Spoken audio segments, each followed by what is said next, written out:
اسامہ بھائی، آپ نے جو اس سے پہلے بھی حضور صلی اللہ علیہ وآلہ وسلم کی ذات پاک کے حوالے سے بتایا کہ آپ کے والد گرامی آپ کی پیدائش سے پہلے اللہ کو پیارے ہو چکے تھے، اور آپ جب تشریف لائے تو ایک یتیمی کی کیفیت تھی،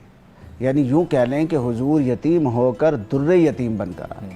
سارے یتیموں کا سہارا، سارے غریبوں کا، مسکینوں کا سہارا بن کر آئے۔ یعنی آقا کریم صلی اللہ علیہ وآلہ وسلم کی ولادت بھی عرب کے ماحول میں ہوئی، تو وہاں یہ تھا کہ جو شہری آبادی ہے وہ دیہاتی ماحول میں، انوائرمنٹل ایسے سسٹم میں بھیجتے کہ جہاں پر وہ عرب زبان بھی جو ہے وہ اس کی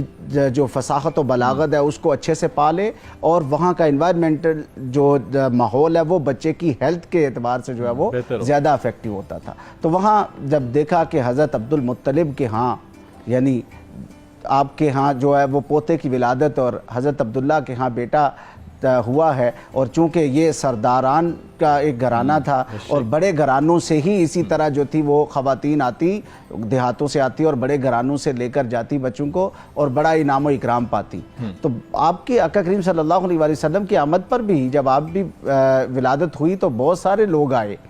بہت ساری خواتین آئیں حضور کو جو ہے وہ اس ماحول میں لے جانے کے لیے، مگر ان سارے آنے والوں میں جو بڑی کمزور تھیں، جو بڑی نحیف تھیں، جو مالی طور پر بھی اور اپنی سواری کے اعتبار سے بھی اور اپنی صحت کے اعتبار سے بھی بڑی کمزور پائی جاتی تھی جو دیکھا جائے، اور جس کو تاریخ میں لکھا گیا ہے باقاعدہ، حضرت حلیمہ سعدیہ۔ آپ جب تشریف لائیں تو یہ انتخاب اللہ رب العزت کا اپنے محبوب کے لیے تھا کہ چونکہ وہ جس ماحول میں رہی وہ ایک صاف ستھرا اور اجلا ماحول تھا، اور ایسے یعنی یوں کہہ لیں کہ جیسے اللہ رب العزت نے فرعون کے گھر میں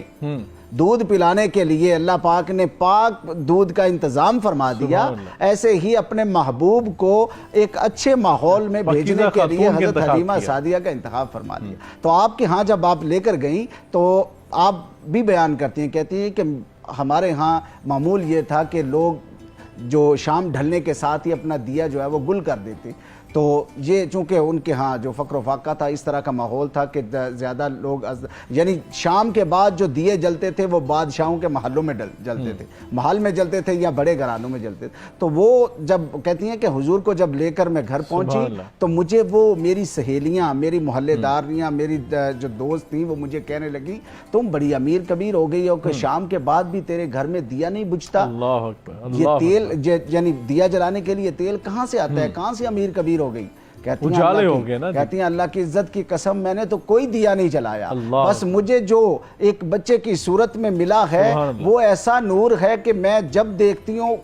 نور کی لائٹیں پھوٹتی رہتی ہے، روشنی رہتی ہے، ایون کہ کہتی ہیں کہ کسی روم میں نہیں لائٹ ہوتی تو میں وہاں پر محمد کو اٹھاتی لے کر چلی جاتی اور وہاں نور ہی نور ہو جاتا۔ آپ کی بہن یعنی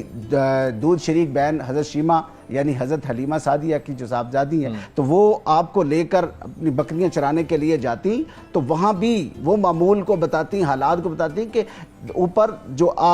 جو بادل ہیں وہ آپ پر سایہ فگن ہو جاتے کہ آپ پر سایہ کرتے، اور ان حالات کو، ان معاملات کو اور ان واقعات کو دیکھ کر حضرت حلیمہ سعدیہ نے پھر اس چیز سے اوائڈ کیا اور اپنی بیٹی کو بھی منع کیا کہ آپ ان کو لے کر نہ جایا کریں، چونکہ یہ نبوت کے آثار اور وہ معاملات ہیں، لہٰذا ہمیں ان کی زیادہ جو ہے وہ کیئر کرنی اور اس کا خیال رکھنا۔